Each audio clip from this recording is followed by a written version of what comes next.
मीठे बच्चे, तुम्हें अभी बाप द्वारा दिव्य दृष्टि मिली है। उस दिव्य दृष्टि से ही तुम आत्मा और परमात्मा को देख सकते हो। प्रश्न, ड्रामा के किस राज को समझने वाले कौन सी राय किसी को भी नहीं देंगे?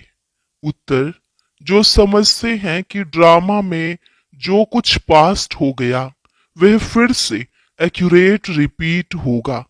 वह कभी किसी को भक्ति छोड़ने की राय नहीं देंगे।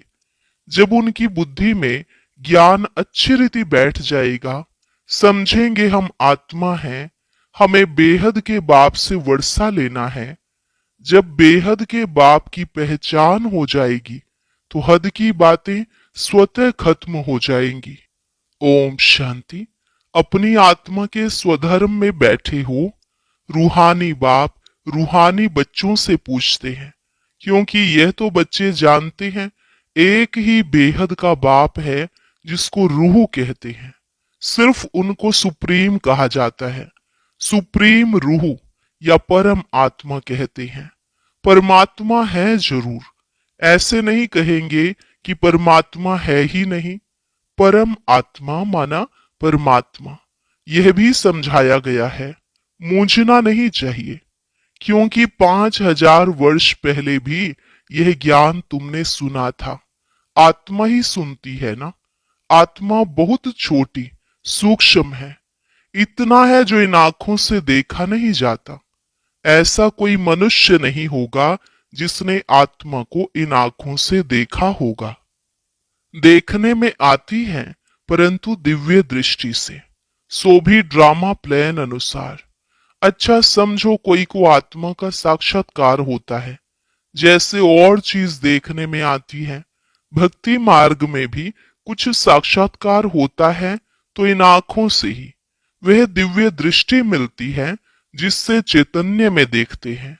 आत्मा को ज्ञान चक्षु मिलती है जिससे देख सकते हैं, परंतु ध्यान में भक्ति मार्ग में बहुत भक्ति करते हैं तब साक्षात्कार होता है।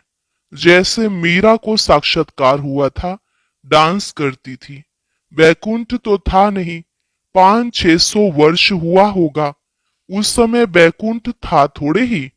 जो पास्ट हो गया है वह दिव्य दृष्टि से देखा जाता है। जब बहुत भक्ति करते करते एकदम भक्तिमय हो जाते हैं तब दीदार होता है, परंतु उनसे मुक्ति नहीं मिलती। मुक्ति, जीवन मुक्ति का रास्ता भक्ति से बिल्कुल न्यारा है। भारत में कितने ढेर मंदिर हैं। शिव का लिंग रखते हैं, बड़ा शिवलिंग भी रखते हैं, छोटा भी रखते हैं। अब यह तो बच्चे जानते हैं, जैसी आत्मा है वैसे परम पिता परमात्मा है। साइज सबका एक ही है, ज्योति बिंदु। जैसे बाप वैसे बच्चे। आत्माएं सब भाई भाई हैं। आत्माएं इस शरीर में आती हैं पार्ट बजाने। यह समझने की बातें हैं। यह कोई भक्ति मार्ग की दंत कथाएं नहीं हैं। ज्ञान मार्ग की बातें सिर्फ एक बाप ही समझाते हैं। पहले पहले समझाने वाला बेहद का बाप निराकार ही है। उनके लिए पूरी रीति कोई भी समझ नहीं सकते। कहते हैं वह तो सर्वव्यापी है। यह कोई राइट नहीं है। बाप को पुकारते हैं, बहुत प्यार से बुलाते हैं। कहते हैं बाबा आप जब आएंगे तो आप पर हम वारी जाएंगे। मेरा तो आप, दूसरा ना कोई। तो जरूर उनको याद करना पड़े। वह खुद भी कहते हैं हे बच्चों, आत्माओं से ही बात करते हैं। इसको रूहानी नॉलेज कहा जाता है। गाया भी जाता है आत्मा और परमात्मा अलग रहे बहुकाल। यह भी हिसाब बताया है। बहुत काल से तुम आत्माएं अलग रहती हो, जो ही फिर इस समय बाप के पास आई हो फिर से अपना राजयोग सीखने। यह टीचर सर्वेंट है। टीचर हमेशा ओबीडिएंट सर्वेंट होते हैं। बाप भी कहते हैं हम तो सब बच्चों का सर्वेंट हूं। तुम कितना हुज्जत से बुलाते हो कि हे पतित पावन, आकर हमको पावन बनाओ। सब हैं भक्तियां। कहते हैं हे भगवान आओ, हमको फिर से पावन बनाओ। पावन दुनिया स्वर्ग को, पतित दुनिया नर्क को कहा जाता है। ये सब समझने की बातें हैं। यह कॉलेज अथवा गॉड फादरली वर्ल्ड यूनिवर्सिटी है। इसकी एम ऑब्जेक्ट है मनुष्य से देवता बनना। बच्चे निश्चय करते हैं हमको यह बनना है। जिसको निश्चय ही नहीं होगा वह स्कूल में बैठेगा क्या? एम ऑब्जेक्ट तो बुद्धि में है। हम बैरिस्टर व डॉक्टर बनेंगे तो पढ़ेंगे ना। निश्चय नहीं होगा तो आएंगे ही नहीं। तुमको निश्चय है हम मनुष्य से देवता, नर से नारायण बनते हैं। यह सच्ची सच्ची सत्य नर से नारायण बनने की कथा है। वास्तव में यह है पढ़ाई, परंतु इनको कथा क्यों कहते हैं? क्योंकि 5000 वर्ष पहले भी सुनी थी, पास्ट हो गई है। पास्ट को कथा कहा जाता है। यह है नर से नारायण बनने की शिक्षा। बच्चे दिल से समझते हैं नई दुनिया में देवताएं, पुरानी दुनिया में मनुष्य रहते हैं। देवताओं में जो गुण है वह मनुष्यों में नहीं है, इसलिए उनको देवता कहा जाता है। मनुष्य देवताओं के आगे नमन करते हैं। आप सर्व गुण संपन्न हो, फिर अपने को कहते हैं हम पापी नीच हैं। मनुष्य ही कहते हैं, देवताओं को तो नहीं कहेंगे। देवताएं थे सतयुग में, कलयुग में हो न सके। परंतु आजकल तो सबको श्री श्री कह देते हैं। श्री माना श्रेष्ठ। सर्वश्रेष्ठ तो भगवान ही बना सकते हैं। श्रेष्ठ देवता सतयुग में थे। इस समय कोई मनुष्य श्रेष्ठ है नहीं। तुम बच्चे अभी बेहद का संन्यास करते हो। तुम जानते हो यह पुरानी दुनिया खत्म होने वाली है, इसलिए इन सब से वैराग्य है।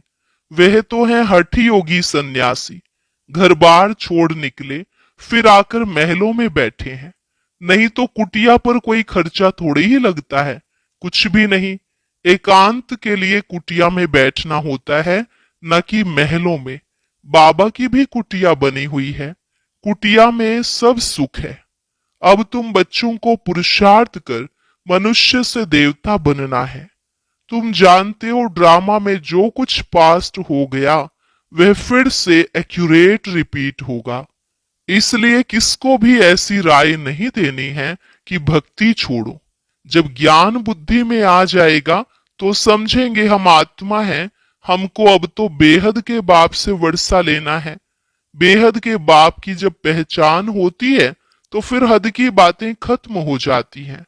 बाप कहते हैं ग्रस्त व्यवहार में रहते सिर्फ बुद्धि का योग बाप से लगाना है। शरीर निर्वाह के लिए कर्म भी करना है। जैसे भक्ति में भी कोई कोई बहुत नौधा भक्ति करते हैं, नियम से रोज जाकर दर्शन करते हैं। देहधारियों के पास जाना वे सब है जिस्मानी यात्रा। भक्ति मार्ग में कितने धक्के खाने पड़ते हैं। यहाँ कुछ भी धक्का नहीं खाना है। आते हैं तो समझाने के लिए बैठाया जाता है, बाकी याद के लिए कोई एक जगह बैठ नहीं जाना है। भक्ति मार्ग में कोई श्री कृष्ण का भक्त होता है तो ऐसे नहीं चलते फिरते श्री कृष्ण को याद नहीं कर सकते। इसलिए जो पढ़े लिखे मनुष्य होते हैं कहते हैं श्री कृष्ण का चित्र घर में रखा है, फिर तुम मंदिरों में क्यों जाते हो? श्री कृष्ण के चित्रों की पूजा तुम कहां भी करो। अच्छा चित्र न रखो, याद करते रहो। एक बार चीज देखी तो फिर वह याद रहती है। तुमको भी यही कहते हैं। शिव बाबा को तुम घर बैठे याद नहीं कर सकते हो। यह तो है नई बात। शिव बाबा को कोई भी जानते नहीं। नाम रूप देश काल को जानते ही नहीं। कह देते सर्वव्यापी है। आत्मा को परमात्मा तो नहीं कहा जाता है। आत्मा को बाप की याद आती है, परंतु बाप को जानते नहीं तो समझाना पड़े 7 रोज। फिर रेजगारी पॉइंट्स भी समझाई जाती हैं। बाप ज्ञान का सागर है ना। कितने समय से सुनते आए हो, क्योंकि नॉलेज है ना। समझते हो हमको मनुष्य से देवता बनने की नॉलेज मिलती है। बाप कहते हैं तुमको नई नई गुह्य बातें सुनाते हैं। मुरली तुमको नहीं मिलती है। तो तुम कितना चिल्लाते हो। बाप कहते हैं तुम बाप को तो याद करो। मुरली पढ़ते हो फिर भी भूल जाते हो। पहले पहले तो यह याद करना है कि मैं आत्मा हूं, इतनी छोटी बिंदी हूं। आत्मा को भी जानना है। कहते हैं इनकी आत्मा निकल दूसरे में प्रवेश किया। हम आत्मा ही जन्म लेते लेते अब पतित अपवित्र बने हैं। पहले तुम पवित्र ग्रस्त धर्म के थे। लक्ष्मी नारायण दोनों पवित्र थे, फिर दोनों ही अपवित्र बने। फिर दोनों पवित्र होते हैं तो क्या अपवित्र से पवित्र बने या पवित्र जन्म लिया। बाप बैठ समझाते हैं कैसे तुम पवित्र थे, फिर वाम मार्ग में जाने से अपवित्र बने हो। पुजारी को अपवित्र, पूज्य को पवित्र कहेंगे। सारे वर्ल्ड की हिस्ट्री ज्योग्राफी तुम्हारी बुद्धि में है। कौन कौन राज्य करते थे, कैसे उन्हों को राज्य मिला, यह तुम जानते हो। और कोई नहीं जो जानता हो। तुम्हारे पास भी आगे यह नॉलेज रचता और रचना के आदि मध्य अंत की नहीं थी। गोया नास्तिक थे, नहीं जानते थे। नास्तिक बनने से कितना दुखी बन जाते हैं। अब तुम यहाँ आए हो यह देवता बनने, वहां कितने सुख होंगे। दैवी गुण भी यहाँ धारण करने हैं। प्रजापिता ब्रह्मा की औलाद भाई बहन ठहरे ना। क्रिमिनल दृष्टि नहीं जानी चाहिए, इसमें है मेहनत। आंखें बड़ी क्रिमिनल हैं, सब अंगों से क्रिमिनल हैं आंखें। आधा कल्प क्रिमिनल, आधा कल्प सिविल रहती हैं। सतयुग में क्रिमिनल नहीं रहती हैं। आंखें क्रिमिनल हैं तो असुर कहलाते हैं। बाप खुद कहते हैं मैं पतित दुनिया में आता हूं। जो पतित बने हैं उनको ही पावन बनना है। मनुष्य तो कहते हैं यह अपने को भगवान कहलाते हैं। झाड़ में देखो, एकदम तमोप्रधान दुनिया के अंत में खड़ा है, वही फिर तपस्या कर रहे हैं। सतयुग से लक्ष्मी नारायण की डायनेस्टी चलती है। संवत भी इन लक्ष्मी नारायण से गिना जाएगा। इसलिए बाबा कहते हैं लक्ष्मी नारायण का राज्य दिखाते हो तो लिखो इससे 1250 वर्ष के बाद त्रेता। शास्त्रों में फिर लाखों वर्ष लिख दिए हैं। रात दिन का फर्क हो गया ना। ब्रह्मा की रात आधा कल्प, ब्रह्मा का दिन आधा कल्प। यह बातें बाप ही समझाते हैं।